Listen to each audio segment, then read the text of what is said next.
はい、それで今日はうちわサボテンの料理をしますので、サボテンを収穫します。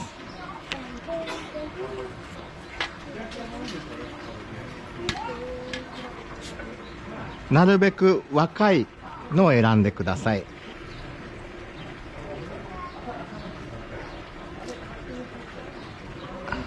サボテンはトゲに気をつけて取ってくださいね。すっごく痛いです。これが刺さるとなかなか細かくて見えないんですね、トゲ。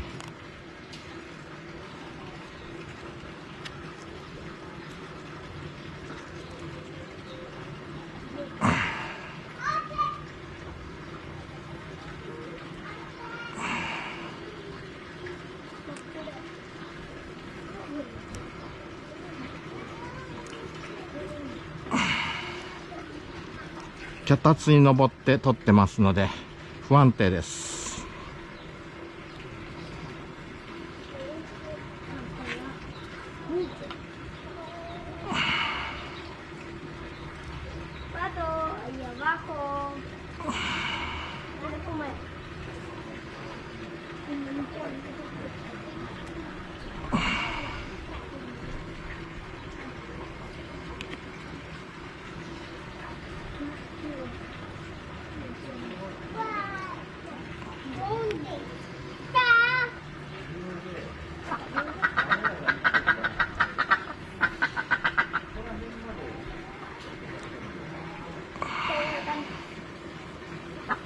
こんなところでいいでしょう。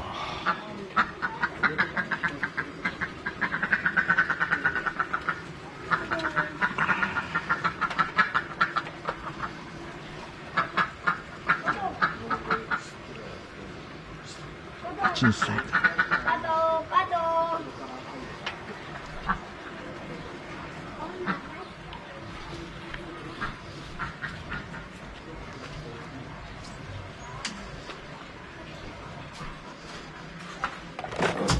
はい、それではノパールのトゲを取っていきたいと思います。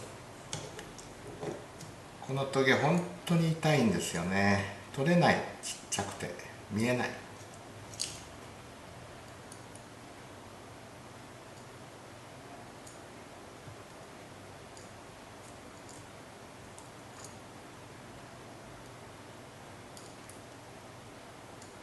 でもこれリクガメが好きでよく食べるんですよね、トゲごと。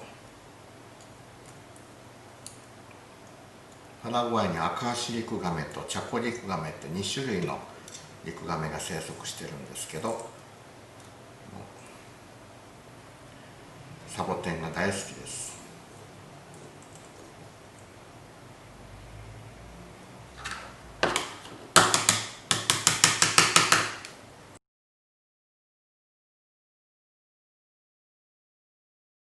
もしこのトゲが刺さったらメガネをかけて虫メガネをさらに使ってそげ抜きでないといつまでたっても痛いです。1日ぐらい痛いです。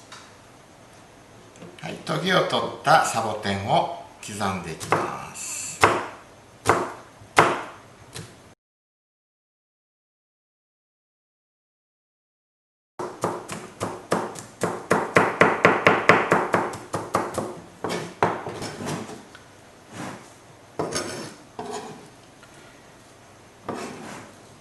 ネバッとして前で本当にメカブ納豆のようです。日本人はこのネバネバが大好きなんですね。でこれの味付けなんですけども、クッキングノートにもありますが、合わせ酢を使います。3倍酢を今日は作っていきたいと思いますが、お酢にだし汁、醤油、塩、砂糖入れて、これをよーく混ぜて、砂糖が溶けたらね、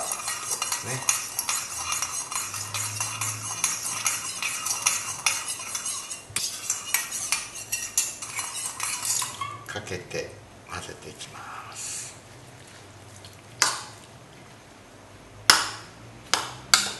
サボテンの量を見ながら全部使わなくても結構です。残ったらこれまたいろいろ使えますので、和え物とか。はい、まるでメカブ納豆のようになりましたね。これにシソの葉っぱを刻んで入れてもいいですし、みょうがでも結構です。今日はこのままこれだけでご飯にかけて食べたいと思います。熱々ご飯を準備します。はい、炊きたてのご飯にサボテンの三杯菜をかけます。美味しそうですね。たっぷりかけます。はい、いただきます。美味しいです。はい、メカブ納豆の完成です。